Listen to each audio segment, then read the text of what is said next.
Ayan. Hi guys! Ayan. Welcome back again to my channel. It's me, your Pinay Mom of 3 in Norway. So, today it's Friday. Friday the 13th pala guys. Mag-ingat po tayong lahat at it's 11. 12 yung pasok ko. Maaga na maaga akong papasok. Nag-crave ako kanina pa guys. Kaninang nagkakape pa ako. Cravings ko ay buchi. So, tingnan natin kung may makuha tayong buchi sa Asian store today at makakita na din natin na iba nating makakain doon. So, ang dala-dala ko itong Insta natin, kaso nga lang guys, hindi ko pa alam kung paano siya kalikutin. Ang hirap pala nito, ang daming anik-anik. So, yan. So, pagtyagaan natin to. So, for now, ay ito muna ang telepono ko. As in, hindi ko siya magamay. Malamang kakakuha ko siya kagabi. So for today's vlog guys, may surpresa nga pala ako sa mga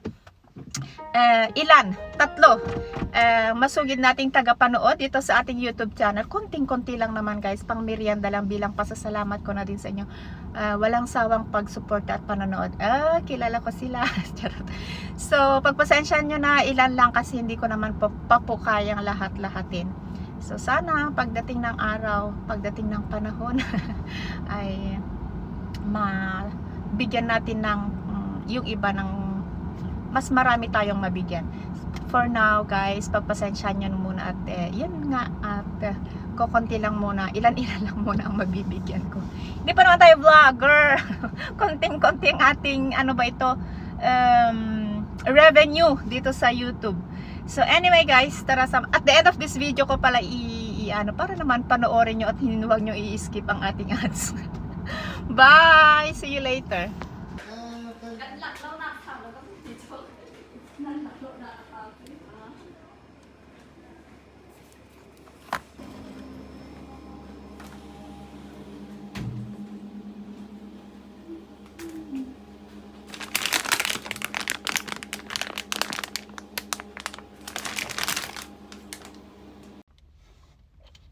Mogu-mogu. Ang sarap nitong pineapple na mogu-mogu guys. Ay napatingin ako dito sa mag-asawa. Nakasabayan ko sila sa Asian store. As in, napapasana all na lang ako kasi yung mga basket nila, tig-isa sila ng basket guys. Kuha talaga, hindi nila tinitingnan yung mga presyo. Ako binubusisi ko talaga yung mga, yung mga presyo. Ilocano yan. Ibang lahi sila. Para silang mga mag-asawang Thailander. Punong-puno, as in, yung nila, na-amaze yan. Yung mga baskets nila, sana all talaga.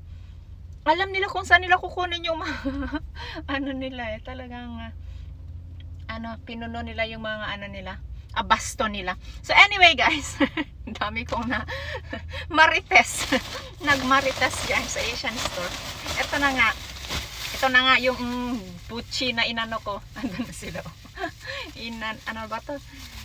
Sinadya kong bilhin. Kanina pa ako nag-recall nito. 4 yung binili ko guys.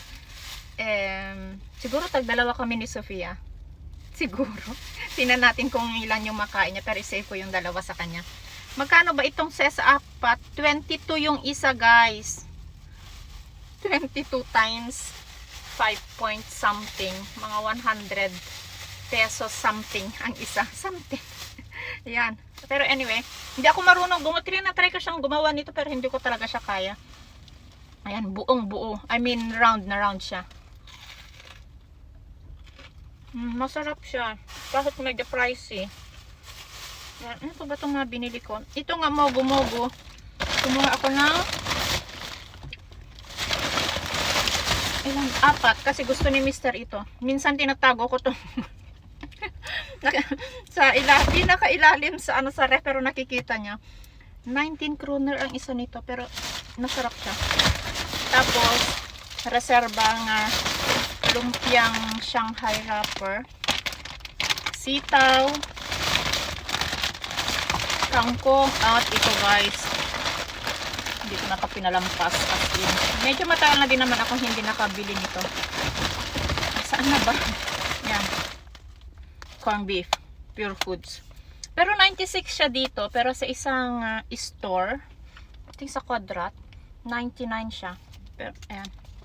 Kaya minsan maganda kung maglibot din minsan sa mga stores kasi yung iba, ano, medyo may kataasan yung presyo. Ano pa ba? Kuya, Pancit Canton. 4 at isang mega sardines. Paulit-ulit na ito yung mga Grino grocery ko guys. Asian store. So, ayan.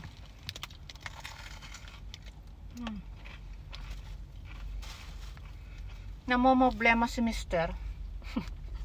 Wala kasi akong alam na ano, lutuin na dinner nila. May training si Isak mamaya. Mga 5:30 ata. Hindi ko alam kung ano ang iluluto ko. Tapos, gusto niya naman yung chicken nuggets, pizza, hamburger, lalo na pag Friday guys. Wala kami nun. Sabi ko kay Mr. Siguro mag-drive na lang siya sa McDonald's mamaya kung may oras siya kasi ang dami-dami niyang meeting today. So, tingnan natin kung ano ang solusyon ni Mr. sa dinner nilang mag-aama. Dinner ko itong sitaw na. So, ayan. So, I'll see you guys later. Ang dami ko nang papasok na po ako sa trabaho. See you! Hi guys! Pagod diyan. So, ayan. So, ano itong madatnan ko dito sa bahay? McDonald's ang binili ni Mr. guys. Ayan.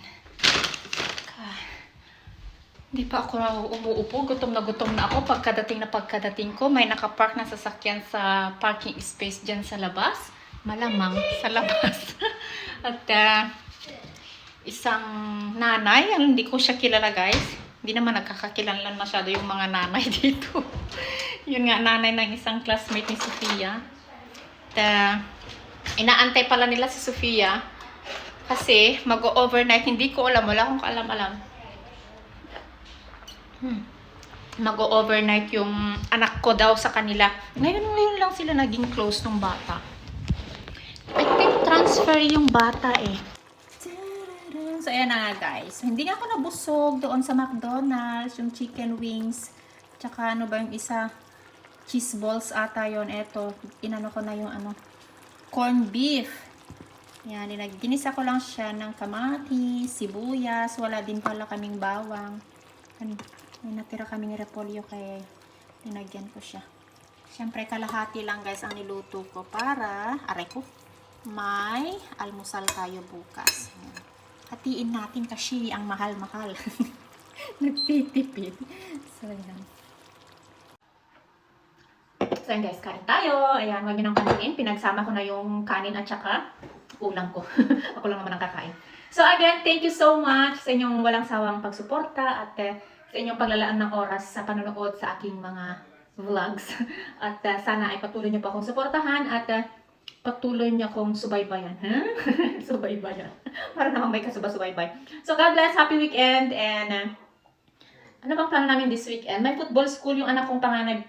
Actually, nag-start siya today until Sunday. Pero hindi siya naka-attend today Friday kasi may training din siya sa kabila. Nakuha kasi siyang maglalaro sa age ng mga 1 year older than him. O, diba? Na-promote siya. Hindi, naglalaro din siya sa mga ka-age niya. Tapos, kinuha siya sa mas older sa kanya. Sa team ng mas older sa kanya. So, super dedicated talaga yung anak kong yun sa football. So, bukas, attend siya ng football school. Tapos, Sunday. Hindi ko alam kami kung ano ang plano namin ni Lucas. Plano ko siya ilabas bukas, guys. Matagal-tagal ko na itong hindi nakakabanding itong bunso ko. Si Sofia naman, hindi ko alam kung anong oras siya uuwi. Siguradong maghapon pa siya doon bukas. Pero dinala naman niya yung cellphone niya. So, makakausap ko siya bukas kung ano ang plano niya. So, anyway, God bless everyone. And take care. And please don't forget to like, share, and subscribe my channel. Pilanong of 3 in. Yay! So, ayan. So, eto na ang tatlo nating mabibigyan ng pang merienda.